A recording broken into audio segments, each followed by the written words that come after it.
사랑이 풍성하신 하나님 아버지, 오늘도 저희를 불러주셔서 주일낮 예배로 주님 앞에 나오게 하심을 감사드립니다. 예배할 수 있는 건강과 자유를 주신 주님께 영광 올려드리며 우리의 삶을 주님을 은혜 안에 붙들어 주심에 감사를 드립니다.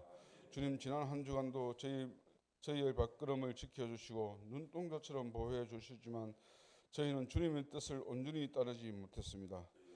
우리의 연약함과 부족함을 고백하오니 십자가 보혈로 깨끗하게 씻어주시고 다시금 주님의 은혜로 새롭게 하여 주옵소서. 거룩하신 주님, 이 시간 드리시는 예배 가운데 성령님께서 충만히 임하시기를 원합니다. 우리의 찬양이 하늘에 다 주님께 기쁨이 되게 하시고 기도가 향기로운 제사로 올려지게 하옵소서. 또한 선포되는 말씀을 통해 우리의 성령이 새롭게 되며 믿음이 자라나고 삶이 변화되게 하옵소서. 사랑의 주님, 우리의 가정들을 기억하여 주시옵소서. 부모의 세대는 믿음으로 본이 되게 하시고 자녀 세대는 주의 말씀 안에서 지혜와 믿음으로 자라나게 하옵소서. 또한 직장과 학업, 일터와 사업을 지켜주셔서 성도의 수고를 위해 열매를 더해 주시고 그 열매를 통해 하나님께 영광 돌리게 하옵소서. 특별히 병상에 있는 성도들, 어려움 가운데 있는 이들, 눈물로 기도하는 가정들을 주님께서 위로해 주시고 회복시켜 주시기를 간절히 구합니다. 주님의 위로가 그들 마음에 임하게 하시고 다시금 소망 가운데 일어서게 하옵소서. 주님, 우리 교회를 세워주셔서 감사합니다. 교회가 세상 속에서 복음의 빛을 전하는 사명을 잘 감당하게 하시고 성도들이 서로 사랑과 격려로 하나 되게 주님께 영광 돌리게 하옵소서. 각 부서와 사역 위에도 성령의 능력을 다하여 주셔서 맡겨진 사명들을 충성스럽게 감당하게 하옵소서. 단위에 세우신 목사님을 입술을 성령께서 주장하여 주시어 선포되는 말씀이 진리와 능력으로 흘러가게 하옵소서. 말씀을 듣는 저희의 마음을 옥토와 같이 준비시켜 주셔서 말씀대로 살아가는 믿음의 삶을 살아가게 하옵소서. 주님, 오늘 드려지는 예배가 처음부터 끝까지 오직 주님께만 영광되기를 원합니다. 우리의 마음을 모아드리는 이 예배가 주님 보시기에 거룩하고 기쁘신 산제사가 되게 하옵소서. 이 모든 말씀을 우리 구주 예수 그리스도의 이름으로 기도드립니다. 아멘.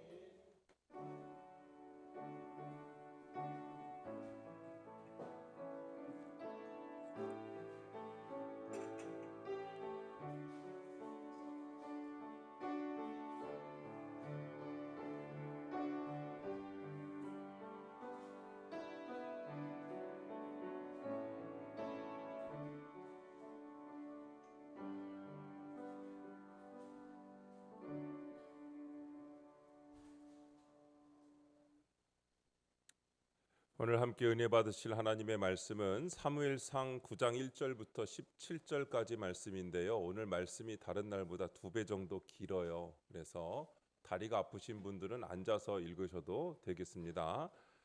우리 다 함께 한 목소리로 하나님의 말씀을 읽겠습니다. 베냐민 지파에 기스라 이름하는 유력한 사람이 있으니 그는 아비엘의 아들이요 스롤의 손자요 베고라스의 증손이요 아비아의 현손이며 베냐민 사람이더라. 기스에게 아들이 있으니 그의 이름은 사울이요 준수한 소년이라. 이스라엘 자손 중에 그보다 더 준수한 자가 없고 키는 모든 백성보다 어깨 위만큼 더 컸더라. 사울의 아버지 기스가 암나기들을 잃고 그의 아들 사울에게 이르되 너는 일어나 한 사환을 데리고 가서 암나귀들을 찾으라 하매 그가 에브라임 산지와 살리사 땅으로 두루 다녀보았으나 찾지 못하고 사알림 땅으로 두루 다녀보았으나 그곳에는 없었고 베냐민 사람의 땅으로 두루 다녀보았으나 찾지 못하니라. 그들이 숲 땅에 이를 때에 사울이 함께 가던 사환에게 이르되 돌아가자. 내 아버지께서 암나기 생각은 고사하고 우리를 위하여 걱정하실까 두려워하노라 하니 그가 대답하되 보소서 이 성읍에 하나님의 사람이 있는데 존경을 받는 사람이라. 그가 말한 것은 반드시 다 응하나니 그리로 가사이다. 그가 혹 우리가 갈 길을 가르쳐 줄까 하나이다 하는지라.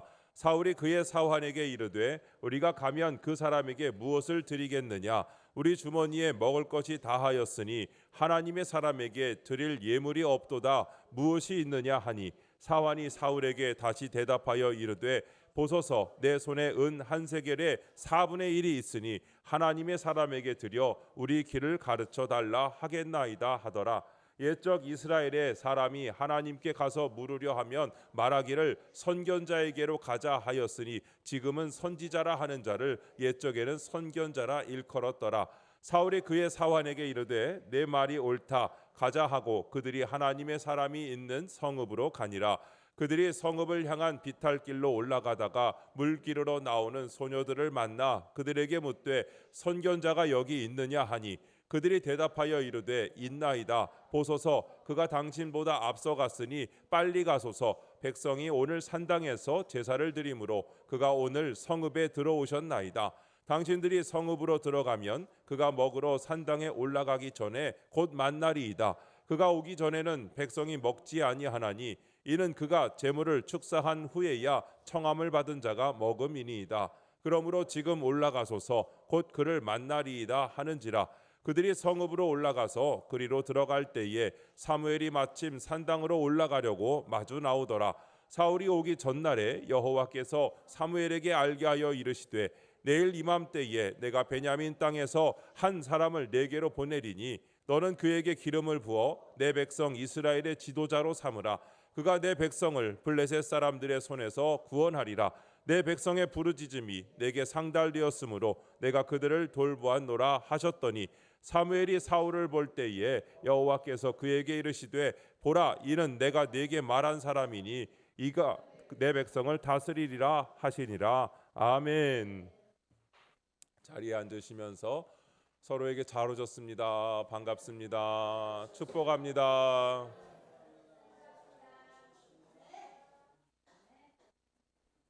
우연 속의 필연이라는 제목으로 말씀의 은혜를 함께 나누겠습니다. 옛날 이야기를 한번 드리고 시작하려고 합니다. 옛날에 시골에서 자라신 우리 어르신들은 소를 많이 기르면서 살았다는 이야기를 들었습니다. 여긴 소를 키우신 분도 있고 아니신 분들도 계실 텐데요. 그냥 그때 그랬나 보다 하고 들으시면 되겠습니다. 어린 나이에도 지금으로 말하면 유치원 다닐 나이에도 소를 몰고 산에 가서 풀을 뜯게 하고 저녁이면 다시 소를 몰고 집으로 오는 일을 하였습니다. 아이들은 소를 몰고 가서 산속에 넣어두고 개울에서 멱도 감고 나무 그늘에 앉아서 놀기도 합니다. 가끔 멀리서 소가 어디로 가는지 살피며 멀리서도 자기 집 소가 어디 있는 줄을 압니다. 해가 지면 소들이 한 군데로 모여듭니다. 그런데 가끔 해가 저물었는데 자기 집 소를 찾지 못하는 경우가 있습니다. 아이들은 다른 소들을 한 군데 묶어놓고 잃어버린 소를 찾으러 다닙니다.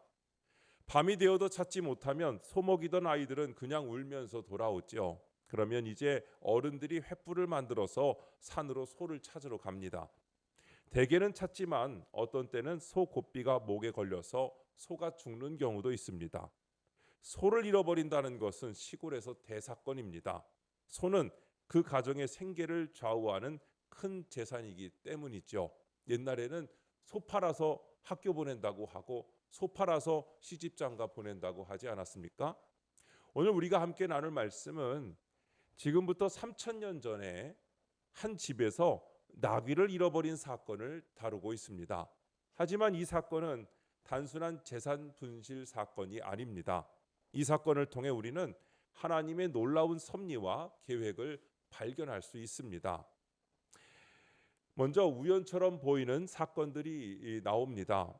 지금부터 3000년 전쯤 유대 나라의 기스라는 한 부자가 살았습니다. 그는 모든 일에 성실하고 섬세하여 좀처럼 실수하지 않는 사람이었습니다. 재산 관리를 철저하게 잘하는 사람이었죠. 오늘날로 말하면 성실하고 책임감 있는 기업가 같은 사람이었다고 할 수 있습니다. 그날도 아침에 들러 나가는 종들에게 짐을 싣고 나가는 나귀를 잘 살피라고 당부하였습니다. 그런데 나귀에 짐을 싣고 나갔던 종들이 빈손으로 들어왔습니다. 들에서 일하면서 잠깐 나귀를 살피지 못했는데 그 사이에 나귀가 없어진 것입니다. 당시 나귀를 잃어버렸다는 것은 엄청난 재산 피해를 입은 것입니다. 소를 잃어버린 것만큼 보다 더할 수도 있는 것이죠. 나귀는 오늘날의 트럭이나 택시 같은 역할을 했습니다. 짐을 나르고 사람을 태우고 농사일을 도와주는, 없어서는 안 되는 중요한 생산 수단입니다. 그런데 한 마리도 아니고 여러 마리의 나귀를 잃어버렸습니다. 요즘 같으면 어떻게 할까요? 자동차를 잃어버려도 보험회사에서 보상을 해주지 않습니까? 그런데 그때는 이런 보험도 없었습니다. 나귀는 큰 재산인데 여러 마리를 한꺼번에 잃어버렸으니 집안에 난리가 났습니다. 기스는 모든 종들을 보내어 나귀를 찾게 했습니다. 기스가 가장 자랑스럽게 생각하는 그의 아들도 종 하나와 함께 나귀를 찾으러 나섰습니다. 이 아들은 사울이라는 이름을 가졌는데 훤칠한 키에 잘생긴 외모를 갖춘 준수한 청년이었습니다. 성경은 그를 사무엘상 9장 2절에 준수한 소년이라 이스라엘 자손 중에 그보다 더 준수한 자가 없고 키는 모든 백성보다 어깨 위만큼 더 컸더라 하고 묘사하고 있습니다. 사울은 아버지의 나귀를 찾기 위해서 열심히 찾아다녔습니다. 단순히 하루 이틀이 아니라 꼬박 사흘 밤낮을 나귀를 찾아 헤맸습니다. 에브라임 산지와 살리사 땅과 사알림 땅을 두루 다녔는데 나귀는 보이지를 않는 겁니다. 여기서 우리가 주목해야 할 점은 사울의 성실함과 책임감입니다. 그는 왕족의 아들도 아니고 특별한 종교적 소명을 받은 사람도 아니었습니다. 그냥 아버지의 재산을 찾는 평범한 아들이었다는 것이죠. 하지만 그는 맡은 일에 최선을 다했습니다. 이것이 바로 하나님께서 사용하시는 사람의 기본 자세입니다. 사흘을 돌아다니다 보니 이제 집안이 걱정이 되었습니다. 아들이 사흘 동안 집에 들어가지 않았으니 아무리 부모가 시킨 일을 하러 나갔어도 부모가 걱정할 것 같았습니다. 당시에는 치안이 잘 되지 않아서 강도도 많고 들에는 들짐승도 많아서 사람들을 해치는 위험한 시대였던 것입니다. 사울은 종에게 집에서는 나귀보다 나를 더 걱정할 것 같으니 이제 그만 집으로 돌아가자고 했습니다. 하지만 이때 그 종이 중요한 제안을 합니다.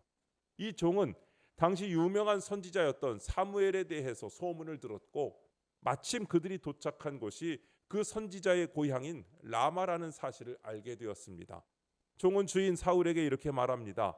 이곳에는 많은 사람들에게 존경받는 하나님의 사람이 있는데 그가 말한 것은 반드시 그대로 이루어집니다. 그분을 한번 만나보시죠. 혹시 그분이 우리가 가야 할 길을 가르쳐 주실지도 모릅니다. 여기서 놀라운 것은 그 종들이 많은데 수많은 종들 중에서 하필이면 사무엘 선지자에 대해 잘 알고 있는 종이 사울과 동행하게 되었다는 것이죠. 사울은 종의 말을 듣고 나도 그랬으면 좋겠는데 선지자를 만나려면 그래도 예물이 좀 있어야 할 텐데 우리는 지금 사흘 동안 나귀를 찾아다니느라 모든 것을 다 사용하고 빵 한 조각도 없으니 빈손으로 선지자를 만날 수는 없지 않겠느냐 말합니다. 이때 종은 자기 호주머니에서 은 한 세겔의 4분의 1을 꺼내 보이면서 이것을 하나님의 사람에게 드리면 우리 갈 길을 가르쳐 주실 것입니다 라고 말합니다. 이렇게 해서 사울과 종은 선지자가 사는 마을 라마로 올라갑니다. 두 사람이 마을로 올라가다가 물길로 나오는 소녀들을 만나 선견자가 여기 있느냐고 묻자 그들이 대답합니다. 있습니다. 보십시오. 당신보다 앞서 가셨습니다. 오늘 백성이 산당에서 제사를 드림으로 그분이 성읍에 들어오셨습니다. 성읍으로 들어가시면 그분이 먹으러 산당에 올라가시기 전에 만날 수 있을 겁니다. 정말 놀라운 타이밍 아닙니까? 만약에 하루만 늦었어도 아니면 하루만 일찍 왔어도 사무엘을 만날 수 없었을 것입니다. 지금처럼 전화기가 있어서 전화를 걸 수 있는 세상이 아니지 않습니까? 사무엘이 순회하며 백성들을 돌보고 있었는데 우연히 사울이 도착했을 바로 그때에 외출했던 사무엘이 돌아와 딱 그 시간에 맞추어서 돌아온 것이죠. 여러분 오늘 우연이 아닌 두 번째로 하나님의 필연적 계획들을 볼 수가 있습니다. 여기까지만 보면 사울이 사무엘 선지자를 만난 것은 모두 다 우연처럼 보입니다. 우연히 나귀를 잃어버리는 사건이 벌어졌고 집안에 많은 종들이 있었지만 하필이면 사무엘 선지자에 대한 소문을 알고 있는 종이 우연히 사울과 동행하게 되었습니다. 또한 그들이 우연히 당도한 곳이 선지자가 사는 동네였습니다. 그때 마침 사무엘이 우연히 순회에서 돌아오는 완벽한 타이밍에 온 것이죠. 그런데 여러분, 이 모든 것은 우연이 아니었습니다. 이것은 하나님께서 계획적으로 모든 것을 준비하고 계셨다는 것입니다. 성경은 이렇게 증언합니다. 오늘 본문 9장 15절부터 16절에 사울이 오기 전날에 여호와께서 사무엘에게 알게 하여 이르시되 내일 이맘때에 내가 베냐민 땅에서 한 사람을 내게로 보내리니 너는 그에게 기름을 부어 내 백성 이스라엘의 지도자로 삼으라. 그가 내 백성을 블레셋 사람들의 손에서 구원하리라 하고 말씀하셨습니다. 이미 하나님께서는 사울이 찾아올 것을 알고 계셨습니다. 그뿐만 아니라 정확한 시간까지 예고하셨습니다. 내일 이맘때에 라고 하셨죠. 사울 편에서 보면 우연이었지만 하나님 편에서 보면 필연적인 결과였습니다. 사울이 사무엘을 만나기까지 일어난 모든 일들, 나귀를 잃어버린 것, 적절한 종과 동행하게 된 것, 라마에 도착하게 된 것, 마침 사무엘과 만나게 된 것, 이 모든 것이 하나님의 계획과 섭리였다는 것입니다. 이것이 바로 우연과 필연의 차이입니다. 우연은 인간의 관점에서 보는 것이고 필연은 하나님의 관점에서 보는 것입니다. 우리가 하나님의 섭리와 계획을 모르고 있을 때는 모든 것이 다 우연입니다. 하지만 하나님의 섭리와 계획을 알고 나면 모든 것이 다 필연적인 사건이라는 것을 깨닫게 됩니다. 이 진리를 예수님도 강조하여 말씀하셨습니다. 마태복음 10장 29절부터 31절에 보니까 참새 2마리가 한 아사리온에 팔리지 않느냐. 그러나 너희 아버지께서 허락하지 아니하시면 그 하나도 땅에 떨어지지 아니하리라. 너희에게는 머리털까지 다 세신 바 되었나니 두려워하지 말라. 너희는 많은 참새보다 귀하니라 했습니다. 참새 한 마리가 시장에서 팔리는 것도 땅에 떨어지는 것도 하나님의 계획과 섭리 아래에서 이루어진다는 말씀입니다. 하물며 하나님의 자녀들에게 일어나는 일들이 우연히 일어나겠느냐 하는 것입니다. 우리의 머리카락까지 세시고 계실 만큼 우리에게 일어나는 모든 일을 하나님이 세밀하게 챙기고 계시다는 것입니다. 머리카락을 세신다는 것은 하나님께서 우리의 사사로운 일까지, 아주 작은 일까지 헤아리시고 보살피신다는 것을 의미하는 말씀입니다. 오늘 세 번째로 이 어려움 가운데 숨겨진 의도를 우리는 찾을 수가 있습니다. 하나님은 때때로 우리에게 의도적으로 어려움을 주실 때가 있습니다. 왜 어려움을 주실까요? 첫 번째로 우리의 죄를 깨닫게 하시기 위해서입니다. 이스라엘 백성이 외국으로부터 당한 모든 고통은 죄를 깨닫게 하시기 위함이었습니다. 하나님은 블레셋을 통하여 고통을 주셨고 바벨론을 통하여 고통을 주셨습니다. 바벨론이라는 나라는 하나님을 몰랐지만 하나님은 그 나라를 이스라엘 백성을 치는 막대기로 사용하셨습니다. 회초리로 쓰신 거예요. 우리에게 주어진 많은 고통들도 마찬가지입니다. 죄 짓고 있으면서도 깨닫지 못할 때 깨닫게 하시려고 주실 때가 있습니다. 그래서 어려운 일을 당하면 제일 먼저 내가 하나님 앞에 죄 지은 것이 없는지 살펴보며 회개해야 합니다. 두 번째로는 하나님이 원하시는 곳으로 인도하시기 위해서입니다. 오늘 성경에 나온 사울은 집안의 중요한 재산인 나귀를 잃어버린 불행을 통해서 사무엘을 만나게 되었습니다. 만약에 나귀를 잃어버리지 않았다면 사울은 평생 사무엘을 만날 기회가 없었을지도 모르죠. 오늘날도 많은 크리스천들이 불행한 일을 통해서 하나님께로 돌아옵니다. 모든 것이 순조로울 때는요, 하나님을 찾지 않습니다. 하지만 어려움이 닥치면 하나님을 부르게 됩니다. 우리는 불행한 일을 하나님께 가까이 가는 기회로 삼아야 됩니다. 그러면 그 불행은 큰 복으로 바뀌게 되는 줄로 믿습니다. 나귀를 얼마든지 잃어버렸지만 그 나귀를 잃어버린 사울이 사무엘을 만나게 되었을 때 그가 이스라엘을 인도할 왕으로 이제 임명받게 되는 것을 알게 됩니다. 오늘 우리의 당하는 어려움들이 하나님의 구원을 받는 기회가 된다면 그보다 더 남는 장사가 어디 있겠습니까? 네 번째로 현재 우리의 상황에 대한 올바른 관점을 가져야 됩니다. 먼저 첫 번째는 모든 것이 하나님의 계획임을 인정해야 합니다. 지금 내가 있는 자리에서 나에게 가장 좋은 자리이고 지금 내가 처한 상황이 내게 가장 적합한 상황이라는 것을 믿으셔야 합니다. 지금 상황이 좋은 상황이든 힘든 상황이든 다 마찬가지입니다. 우리에게 일어난 모든 것이 우연이 아니고 하나님의 섭리와 계획 가운데 일어난 필연이라면 지금의 자리와 지금의 상황은 나에게 가장 적당한 것입니다. 가장 적당할 때 어려움을 당하고 가장 적당할 때 아픔을 경험하며 가장 적당할 때 하나님의 손길을 경험하게 되어서 우리가 하나님 앞에 돌아오게 된 그런 경우라는 것을 우리가 인정해야 합니다. 여러분 중에 혹시 이런 생각을 하는 분이 계십니까? 왜 하필이면 내가 이런 직장에서 일해야 되냐? 왜 하필이면 내가 이런 가정 환경에서 자라야 되지? 왜 하필이면 내 옆에서 이해해 주지 않는 사람들만 있는 거지? 하는 분들이 계실 수도 있습니다.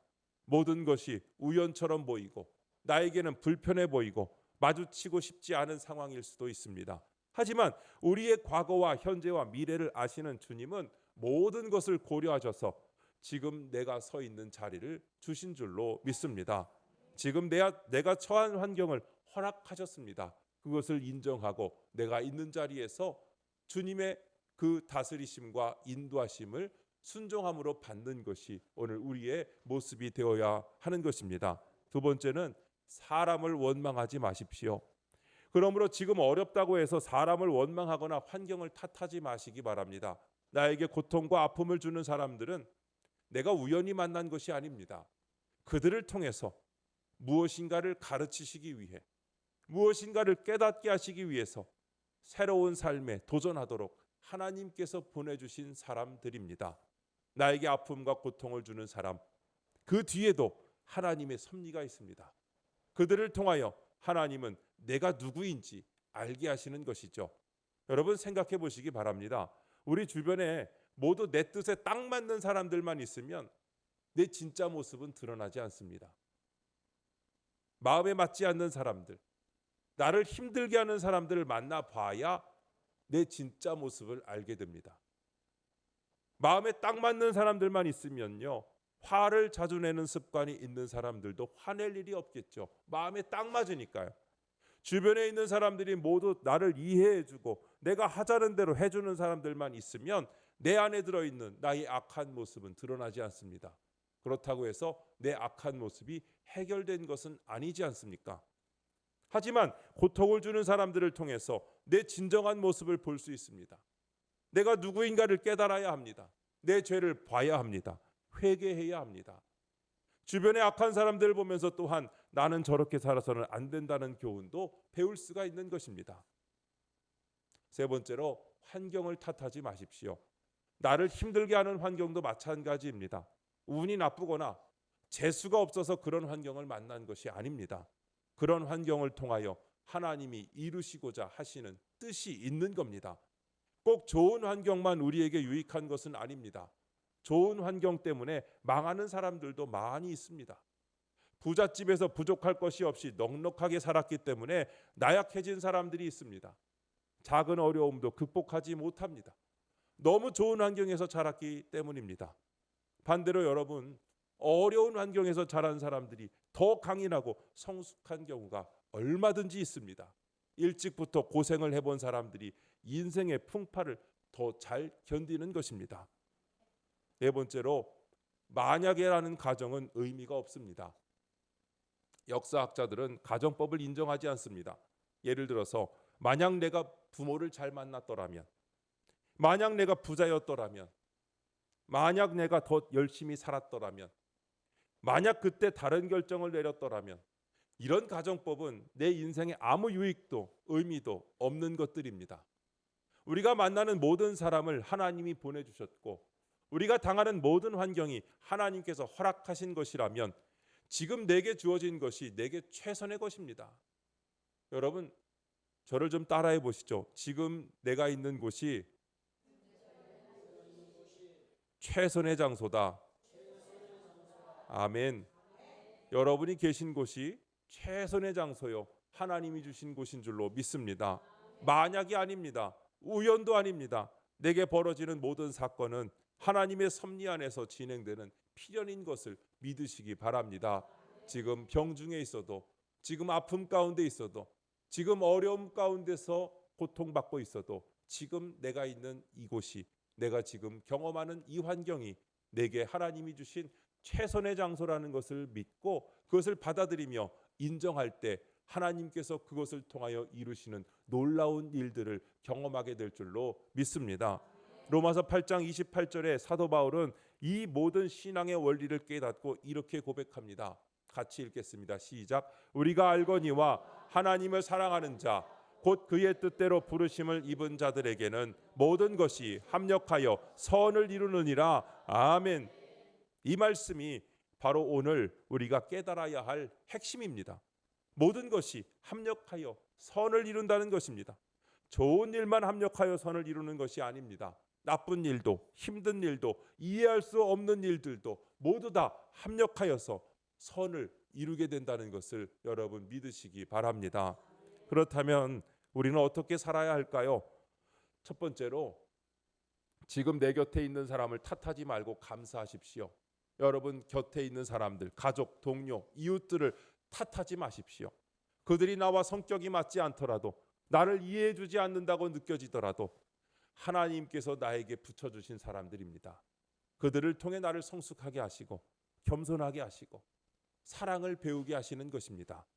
두 번째로 지금 내가 처한 환경을 원망하지 말고 최선을 다하십시오. 지금 내가 처한 상황이 내 뜻과 다르더라도 불평하지 마십시오. 환경이 바뀌면 뭔가 해보겠다고 말하지 말고 지금 있는 위치에서, 지금 처한 상황에서 최선을 다하십시오. 사울이 나귀를 찾는 일에 최선을 다하다 보니 사무엘을 만나서 왕으로 세움을 받았습니다. 세 번째로 현재의 어려움 속에서 하나님의 뜻을 구하십시오. 어려운 일을 당할 때 왜 하필 나에게 이런 일이라고 묻지 마십시오. 대신 이 상황을 통해 하나님께서 나에게 무엇을 가르치시려는가 하는 것을 물으십시오. 이 환경에서 내가 할 수 있는 최선은 무엇인가를 여러분 생각해 보시고 적용해 보시기 바랍니다. 네 번째로 모든 일에 감사하시기 바랍니다. 일이 잘 될 때에 내가 능력 있고 운이 좋아서 된 일이라고 교만하지 마십시오. 운이 좋아서 된 것이 아닙니다. 하나님께서 복 주셨기 때문이죠. 일이 잘 되도록 도와준 사람들을 만나게 된 것이 운이 좋아서 그런 것이 아닙니다. 우연히 만난 것도 아닙니다. 사울이 전혀 모르는 사이에 사무엘을 만나게 하시려고 계획하신 것처럼 하나님이 필연적으로 만날 수 있도록 계획하시고 섭리하신 것입니다. 일이 잘 될 때에 하나님께 감사해야 합니다. 하나님께 영광을 돌리셔야 합니다. 내가 뭘 한 것이 있습니까? 다 하나님의 은혜입니다 라고 고백하셔야 합니다. 교만하면 하나님께서 언제 거둬 가실지 아무도 모릅니다. 사람이 한 것은 아무것도 없습니다. 하나님이 허락하시지 않으면 아무것도 얻을 수가 없는 것입니다. 사랑하는 성도 여러분, 지금 있는 자리에서, 지금 처한 위치와 환경에서 최선을 다하십시오. 그러다 보면 내가 당한 일이 우연이 아니고 하나님께서 계획하신 필연의 결과였다는 사실을 깨닫게 됩니다. 혹시 지금 어려운 상황에 계신 분이 계십니까? 여러분, 그 모든 것들도 우연이 아닙니다. 하나님의 계획입니다. 지금 당장은 이해할 수 없어도 나중에는 그때 그 일이 있어서 지금 나의 축복이 있구나 라는 것을 고백하게 되는 것입니다. 세상 사람들도 이 진리를 어느 정도 알고 있는 것 같아요. 이런 유행가 가사가 있잖아요. 우리 만남은 우연이 아니야. 그렇죠? 세상 사람들도 다 알아요. 우연이 아니래요. 맞습니다. 우리의 만남은 우연이 아닙니다. 하나님의 계획과 섭리에서 나온 필연적인 것입니다. 오늘 이 예배당에서 여러분과 제가 만난 것도 우연이 아닌 겁니다.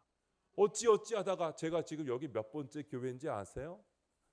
어찌하다가 제가 임마누엘 교회에 와서 담임 목사가 되어 여러분을 섬긴 것 우연이 아닙니다.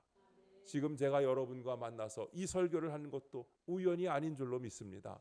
여러분들이 인생 가운데 저를 만나게 되고 우리가 함께 임마누엘 교회 안에서 믿음 생활하며 사랑하고 섬기며 때로는 화도 나고 때로는 속상한 일도 있지만 그래도 하나님의 사랑 안에서 우리가 하나 되어가는 이 모습은 절대로 우연이 아니라 하나님의 계획 안에서 이루어진 하나님의 섭리인 줄로 믿습니다. 하나님께서 오늘 우리가 이 말씀을 통하여 우리에게 주고 싶은 메시지가 있으신 겁니다. 혹시 지금까지 모든 것을 우연이라고 생각하면서 살아오셨습니까? 오늘부터는 하나님의 섭리와 계획을 믿고 사시기 바랍니다. 어려운 일이 닥치더라도 이것도 하나님의 계획이시구나 라고 믿으시기 바랍니다. 좋은 일이 생겨도 이것도 하나님의 은혜로구나 하고 감사하시기 바랍니다.